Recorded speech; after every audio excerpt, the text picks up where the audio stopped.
Coucou les chats, bienvenue dans cette nouvelle vidéo. Étant donné que je rentre fraîchement de vacances, que j'ai pris l'avion, j'ai encore des souvenirs très frais dans la tête et j'avais envie de vous parler de ces gens qu'on voit dans les avions, de ces fameux profils qui nous font tant marrer et finalement je me dis que moi je suis aussi le profil qui fait marrer quelqu'un.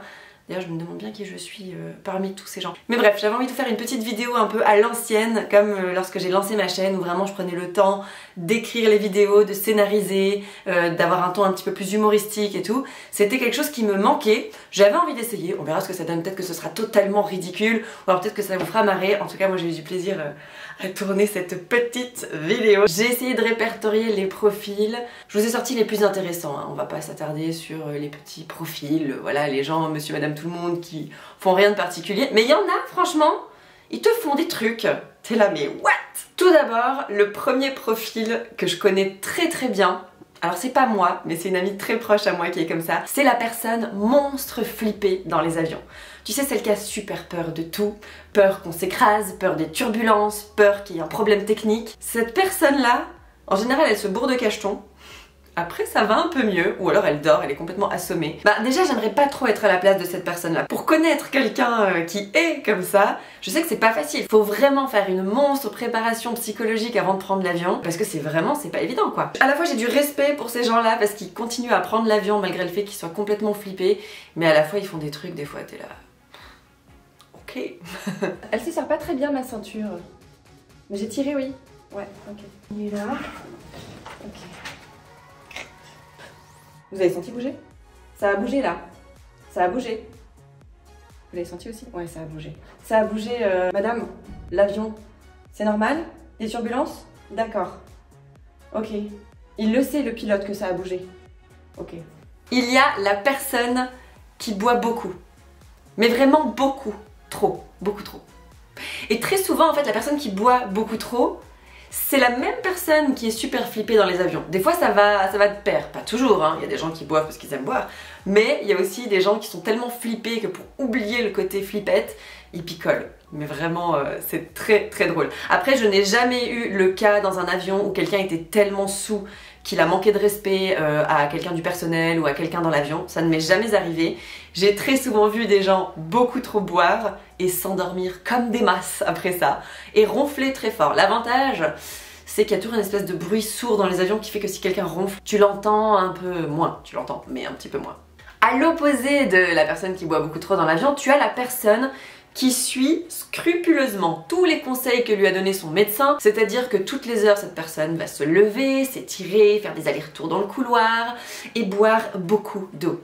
Mais cette personne ne boit que de l'eau, rien d'autre, elle ne boit que de l'eau et elle boit beaucoup d'eau. Ah oui, elle porte des bas de contention cette personne-là aussi. Non vraiment c'est respecté au pied de la lettre.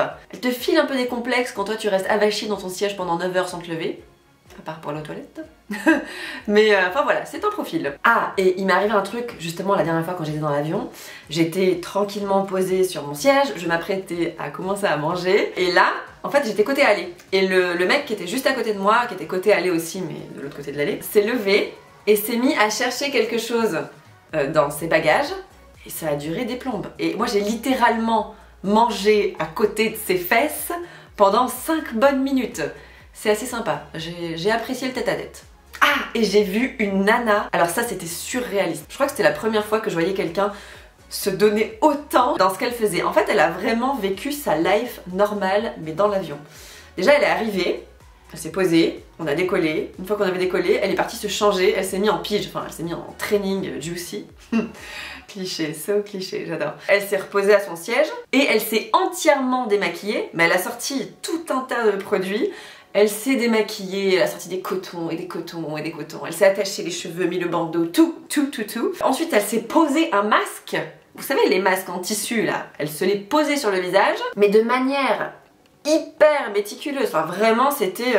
je sais pas. Je me suis dit, si ça se trouve, c'est une influenceuse, en fait. Je sais pas. Ou juste quelqu'un qui fait très attention à sa peau. C'est vrai qu'on est très desséché dans l'avion. Ça, c'est vrai. L'air est très sec. Et je dois dire que quand je l'ai vu poser son masque sur son visage, je me suis dit, ouais, en fait, j'aimerais bien que ce soit moi. Je trouvais ça assez cool, finalement. Donc, elle s'est posé son masque. Elle a laissé poser genre une bonne heure pendant qu'elle regardait un film. Ensuite, elle l'a enlevé. Elle a mis son petit cache-yeux. Elle a dormi. Et quelques heures plus tard, elle s'est réveillée, elle a enlevé son cache, elle s'est remaquillée complètement. Voilà. Et avant d'atterrir, elle est retournée se changer, remettre sa tenue de ville, quoi, pour atterrir. J'ai trouvé ça assez ouf. Elle aussi, elle m'a filé un peu des complexes, je dois dire. Si j'avais pas d'enfant, peut-être que je serais capable de faire ça. Et encore, j'ai déjà souvent voyagé sans enfant avant d'en avoir. Je n'ai jamais fait ça. J'ai toujours profité d'être dans un avion pour mater 10 000 films, manger, en fait pour glander, quoi. J'aime bien glander dans les avions, je crois. Enfin, ça c'était avant d'être maman. À l'opposé total de cette meuf, on a quand même le mec, je dis le mec parce que quand j'étais dans l'avion là il y a quelques semaines en rentrant, c'est un mec que j'ai vu faire ça, qui va aux toilettes en chaussettes. Mais pas les surchaussettes qu'on te file dans l'avion, ses chaussettes à lui, vraiment des chaussettes qui lui appartiennent, qu'il allait ensuite remettre dans ses propres chaussures et ramener chez lui à la maison. Et il a été marcher sur le sol des toilettes de l'avion avec ça, quoi. C'est vraiment mais dégueulasse. Mais personne fait ça. Dans la rubrique gros deck d'ailleurs, on a aussi la personne qui se lâche sur les bruits, enfin les bruits en tout genre, elle ouvre des trucs, elle fait du bruit machin, mais les bruits corporels aussi, elle mâche très fort, ça rote, ça pète. Parce qu'en fait, souvent comme le bruit sourd, il est tellement présent dans l'avion, bah on se dit que ça va couvrir tous les bruits qu'on va pouvoir faire. Que nenni! Absolument pas! Non, non, non. Peut-être que ça couvre pour la personne qui est 3 rangées plus loin, mais la personne qui est à côté de toi, je te jure, elle t'entend. Je te promets, elle t'entend, et si elle t'entend pas, elle te sent. Voilà. Et enfin, tu as toujours cette personne qui a l'air de voyager très souvent, hein, mais qui pour autant fait genre, elle n'entend pas l'hôtesse quand on va atterrir et quand il s'agit de redresser le siège, relever la tablette, relever le petit store du hublot, ranger, enfin voilà. Ce qu'on est tous censés faire au moment de l'atterrissage, on sait que ce sont les règles, on comprend pas forcément pourquoi, mais on sait qu'on s'attache, machin, machin, machin, on fait tout ça, c'est comme ça, c'est les règles, c'est les avions, on le sait depuis Mathusalem, quoi. Et t'as toujours cette personne qui fait mine de ne pas entendre que l'hôtesse doit revenir voir 1 fois, 2 fois, 3 fois, finalement c'est l'hôtesse qui lui remonte son machin, dès que l'hôtesse repart, hop, il se rebaisse un petit peu, non mais c'est insupportable en fait. Tu le sais que c'est comme ça, il n'y a pas de surprise dans les avions. Voilà pour les profils que j'ai pu observer dans les avions. D'ailleurs je me demande quel type de profil moi je suis pour les gens qui me voient, qui m'observent. Peut-être que je suis un profil très passe-partout, ou peut-être que pour les gens en fait je suis la maman relou qui débarque dans un avion avec 2 enfants en bas âge, un petit peu agités. Et les gens se disent tous, pourvu que ce soit pas à côté de moi, pourvu que ce soit pas à côté de moi. Peut-être que je suis celle-là, ouais. D'ailleurs les enfants dans les avions, on en parle ou pas? Non, pas nécessaire. C'est pas nécessaire. Voilà pour cette petite vidéo, format court, illustré, je sais pas si vous avez vu, on a sorti les gros moyens niveau production, le hublot et tout, enfin... Je trouve que voilà, on a mis du très très lourd là sur les moyens de cette vidéo. J'espère qu'elle vous aura plu, n'hésitez pas à me dire ce que vous en avez pensé dans les commentaires, mais surtout, dites-moi quel type de profil vous êtes dans les avions, ou encore mieux, est-ce que vous avez repéré des trucs encore plus dingues que ça? Racontez-moi les anecdotes d'avion, c'est tellement drôle. Et mettez-moi un petit pouce bleu si la vidéo vous a plu. Je vous embrasse très fort, je vous souhaite un bon week-end, une belle semaine, et à la semaine prochaine pour une nouvelle vidéo. Bye!